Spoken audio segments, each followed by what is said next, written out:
When one game is over, it's on to the next for the Buccaneer equipment staff. The work is just beginning. This week, it's on to Buffalo. We'll come over after the game around 5 o'clock Sunday afternoon, start turning everything around. We're going to load the truck at 10 o'clock Monday morning. He's going to be on the road. He's got 21 hours to get to Buffalo. The plan for Buffalo begins months earlier. They map out the travel game plan in March. Bucs Director of Team Operations Tim Jarocki and Team Operations Coordinator Zach Orth jump into action, planning every detail from transportation to accommodations. With the details, it's everything from hotels to planes to buses, working with police escorts. We work with our nutrition team on all the food that we have in the hotel on the plane.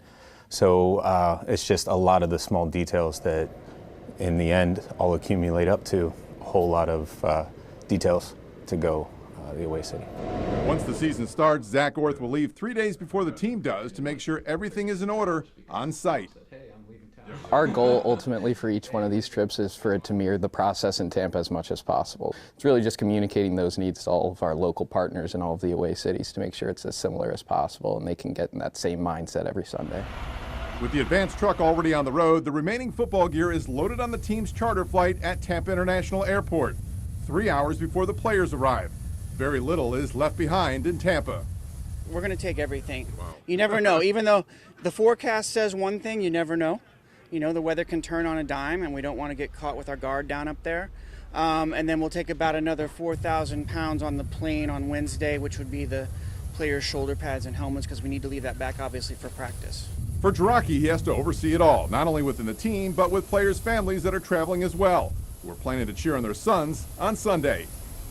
It gets to the point where, Tristan's mom, Sarah, will email me with their room needs. Robert Hainsey's dad's emailing me whenever he needs to hotel rooms and to go anywhere.